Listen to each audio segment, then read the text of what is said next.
Hi, I'm Midge Shoemaker, and this is day 41 of my doing 100 days of YouTube videos and focusing on gratitude. So, yay, I made it to day 41. This is good. Only 59 more days to go. Okay.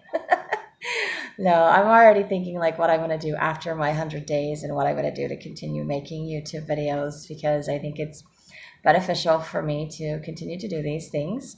And I am doing a lot of, self discovery by writing in my journal every night and working my gratitude list and by doing these YouTube videos and coming up with things to talk about. So it's kind of like, what am I doing in my life? I need to process these things. So I know yesterday I had like a whole ton of things to talk about. And then of course, I came up with more after I was done. And I'm like, oh, my brain, it just doesn't stop. I think when I start getting that flow of information, it's like I open myself up to revelation and information, and God's like, oh, good, you're listening. Here's some more. And I'm like, oh, that's a lot. Okay. And then I'm like, okay, I have to slow down. I have to think. I have to process. I don't process things quickly. But one of the things I was thinking about and I wrote down last night was my reasons for not wanting to do things and for being like a damsel in distress. Like I always played the role of a damsel in distress. And it occurred to me after that video that I did yesterday that my reason for doing that is because it was safe. It was always safer to pretend I didn't know how to do something or to get somebody else to do it for me because I didn't feel like I was good enough to do it because I knew I couldn't do it perfectly. And if someone else did it, then I wouldn't get in trouble for it because they're the ones that did it. So, or, it made them happy to do it. Like, it made Janice, my mom, happy to rewrite or write the stories that I was telling her. So I would verbally say something and she would type up her interpretation of it. And it made her happy to do that. And with Daryl, it was easier to just not be the one doing it because then I couldn't get in trouble for it. Of course, he would just get mad at anything, so it didn't really matter. But as a kid, I didn't really understand that. But I realized last night that that was my safety net. If someone else had to take care of me, the damsel in distress or whatever, then if they were taking care of me, it meant they loved me. If someone else had to do it for me, that was how I got love. That was how I got some kind of attention because I couldn't do it myself because I wasn't good enough. So I'm like, one, I avoid getting into any kind of trouble. And two, then it means people like me or they love me or they'll take care of me. And I wanted to be taken care of. I wanted to be loved. I wanted that attention. I still crave that attention. But I'm learning how to give that attention to myself. I'm learning to see that I can do things for myself. And that as an adult, I've developed those same characteristics of my parents to some extent, where I get annoyed and irritated when other people don't do it the way that I want it to be done. So that's a character defect that I need to work on because, yes, if they do it and they're proud of how they did it, then I need to accept that and just let it go. And I don't have to push people out of the way because they're not doing it fast enough or because they're not doing it the way that I want them to do it, which I've struggled with. I think I do much better now, but I still have that tendency in the back of my mind. And it's not one I particularly like, but I didn't like when it was done to me, so I don't like the idea of doing it to other people. So it's something I need to work on changing and work on letting go of because that's not a healthy character trait that I have. So, yes, not only am I crazy, I'm imperfect and I'm judgmental and I should not be. But at least I know these things. I know these things about myself. I'm learning about myself. I'm discovering who I am. Again, discovering what I like to do, discovering what I'm capable of doing, and being willing to do those things. And then also being willing to ask for help, but not as a damsel in distress, like, woe is me, I can't do this on my own. Someone come rescue me. I am in the process of rescuing myself and letting God help me because He's better at rescuing me than I am. But He's guiding me in the direction to go so that I can get better and be healed and feel whole without having to be dependent solely on one person. And I think that's a misconception that I have in my brain is that there's just that one person that's going to come in and fix everything and make it all better and do everything for me And then I will do everything for that one person, and we'll be everything to each other, and we don't need anybody else in the world. Or, other people come around, whatever, it doesn't matter. But but it's not the fairy tale story. Life is not the fairy tale story where, Prince Charming comes, saves you from the wicked stepmother or whoever, rescues you, you ride off to the palace, and you live happily ever after, and life is wonderful. Because it isn't. I mean, life is wonderful. It can be very wonderful, but it is full of trials and issues and uh, personality clashes and other things like that. And no one is 100% compatible with someone else. There's always something that clashes, and no one person can fill all of my needs. I'm not even sure I can fill all of my needs.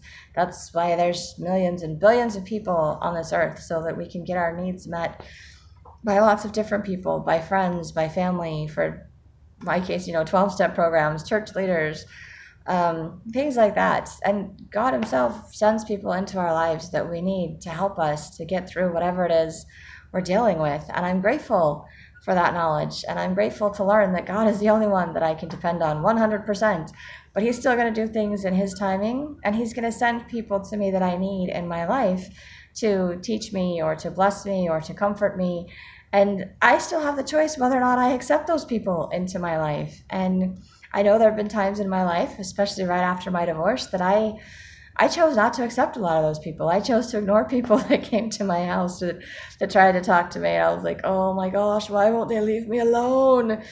And I think it was God trying to tell me that he still loved me, that I was still lovable. And I was so obsessed with my ex not loving me and feeling like I was unlovable because this one person in my life didn't love me, didn't want me. And then I couldn't see the love I had for myself. I didn't love myself, and I didn't believe that other people did either. I was so focused on, I think, making my ex my higher power, that he was supposed to come in and fix everything and make it better. Only he didn't care to. He was the one that messed it up in the first place, and he did it on purpose. He told me he did it on purpose because it's not what he wanted anymore. So I was like, you ruined my life on purpose because you decided you didn't want to be married? Like, I don't understand that. I will never understand that. I'm not even going to try to understand that anymore. But for a long time, I tried to. I tried to figure out the other person. I tried to figure out him. I tried to figure out my parents, because if I could figure them out, I could either fix them or I could change myself so that they would like me. And that's been my goal. That's been my focus, trying to make just one person, I think my higher power, make that one person be there to fix me, because it's my job to fix everyone else. So if I fix them, somebody has to fix me. And I keep picking people that are emotionally unavailable to or unable to take care of themselves to try to fix me. And I'm like, they can't even fix themselves. They don't even think there's a problem with themselves. And I think they're going to fix me.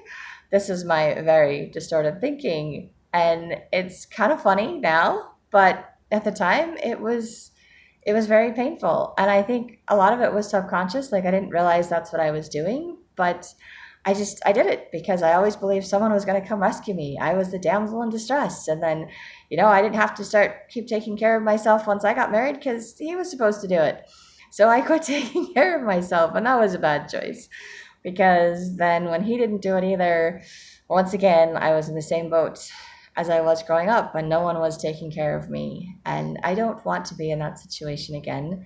And I'm grateful to know that I don't have to be, because I have gone through this heart-wrenching experience, and I have all of these things to process and to learn about myself, and to realize once again that I am not dependent on one person to heal me, except maybe the Savior. But the Savior sends multiple people into my life to help me to work through things, to share my pain, that understand what I'm going through, from all walks of life. It doesn't matter, different ages, different stages, because it helps to meet people that have already been there, done that. It helps to talk to people that are going through it. It helps to talk to people or see people that are in complete denial that they're having the same problem. And I'm like, okay, whenever you're ready, So I'm learning that we're all at different stages, and we all need different things, and we all need different people, and we can't rely totally on one person.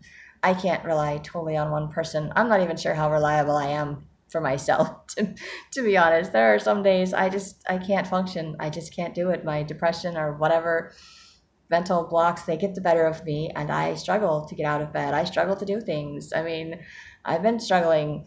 It's just been a few days since I was saying that in one of these videos. So, and I'm still not sleeping very well right now, which is frustrating to me because I don't let myself sleep. I sleep for a little bit, I wake up for some reason, and then instead of just letting myself go back to sleep, I don't. And then I'm like, okay, well, if I'm not going to sleep, then I should do something productive.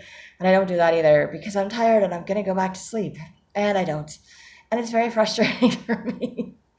So one of these days, I'm hoping to figure out why that is, or what I need to do or accomplish, or maybe it's just because I have too many things going on in my mind that I need to process, that I need to change. Too much anxiety. I need to get a pill for anxiety to go with my pill for depression. Something. And I know my moods are leveling out, and it's not as severe as it used to be. I'm not having panic attacks like I once had in my life. So I'm grateful for that. And I know that at some point things will mellow out, they will get better. But I'm in the process of change, and change is uncomfortable. Change is different. It's a lot of facing the unknown, a lot of facing myself, a lot of facing my problems, a lot of problems, a lot of, staying in the moment and facing the day and the reality and trying to figure out what I'm going to do or how I'm going to do it. And, realizing there's things I don't like in my life right now, and that part of the reason I don't like it is because it triggers memories from my past and things that I haven't maybe completely worked through or sorted out, or because I'm wishing that my situation were different at this point in my life, and I'm wanting what I had in the past, or I'm wanting something better that I thought I would have at this point in my life and I don't. And so I'm not doing certain things because it's pretty much me having a tantrum saying I'm not doing it because it's not what I wanted. And there's the other aspect of it, me not doing things because it's a trigger, and I'm afraid that if I do them, that it means that I'm accepting things that are triggering me, and I don't want to do that either, because I'm trying to accept myself and love myself and put myself in a safe environment, in a safe situation. So it's something that I'm still struggling with and still trying to figure that out. And I'm sure that God will help me and bless me in time as I continue to do these things. And I'm grateful to know that. I'm grateful to know I don't have to solve any problem today. I'm grateful that I don't have to fix myself or my situation overnight. As much as I would like to do that, that's something that still goes on in my brain. Like I'm just going to fall asleep and wake up and it's going to be all better. That has yet to happen. That will probably never happen. Or by the time it does, it will be because I have done all of this work, and then I'll wake up one day and look back and go, oh my gosh, it all paid off, and look where I'm at. It actually happened. Wow. I think I will feel that way when I get my book published. That will be amazing. And then it means I will have to apply this process to all the other things in my life that are out of control that I've been avoiding. So baby steps, one thing at a time. And I'm grateful I don't have to do everything at once. And I'm grateful that I can just focus on taking care of myself and doing my writing and doing these YouTube videos and getting closer to my Heavenly Father and seeing how much He loves me and accepting that love and learning to love myself and seeing that I don't have to accept unacceptable behavior from other people, that I don't have to change who I am to please other people. And that's something else, that people pleaser thing I was sort of talking about yesterday. And it occurs to me that I have a distorted definition of things because of how I was treated or how I portrayed things. Because to me, people pleasing means being a chameleon. It means changing who I am to make other people happy. And I know that doesn't work, and I know that's not healthy. The other form of people pleasing that's also not healthy is to do it for selfishly to benefit other people, like brown nosing and stuff like that, sucking up to do what the other person wants to get something in return. And well, all I ever wanted in return was love and attention, affection, someone to notice me or to feel like I was being noticed. But I didn't feel like I was being noticed. So I don't know that actually worked for me as far as that goes. It was unhealthy.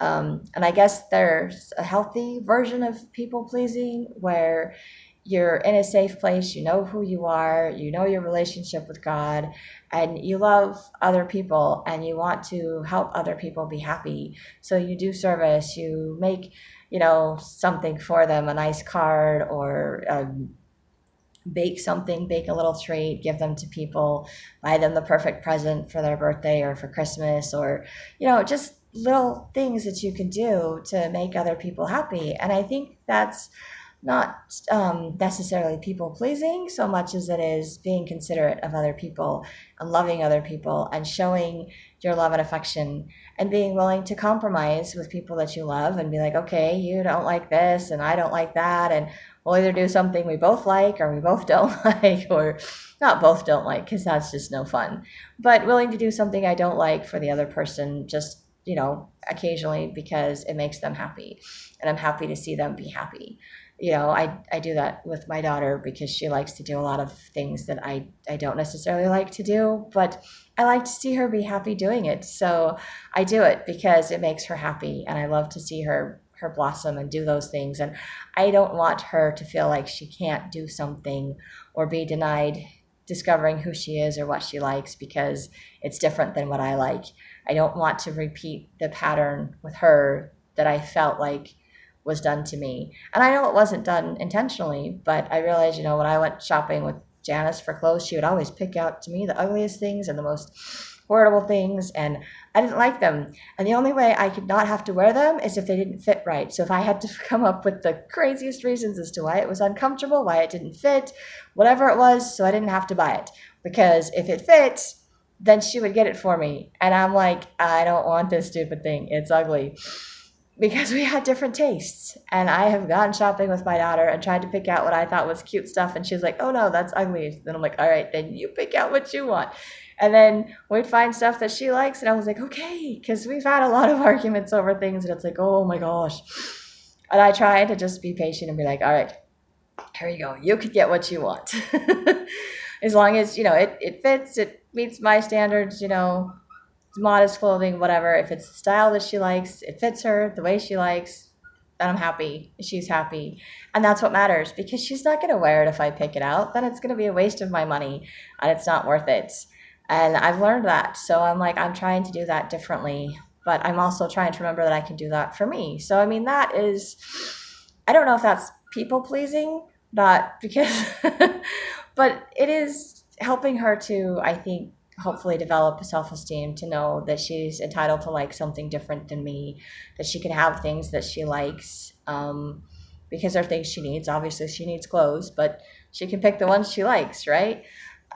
So I'm grateful that I can do that I can do things differently, but that I don't have to be a people pleaser in a negative way. I don't have to change who I am like I tried to for my ex or for my parents, to be the chameleon with friends and other people, where I'm just like, hey, whatever you want to do. I have no idea who I am. I have no idea what I like. I hate that question.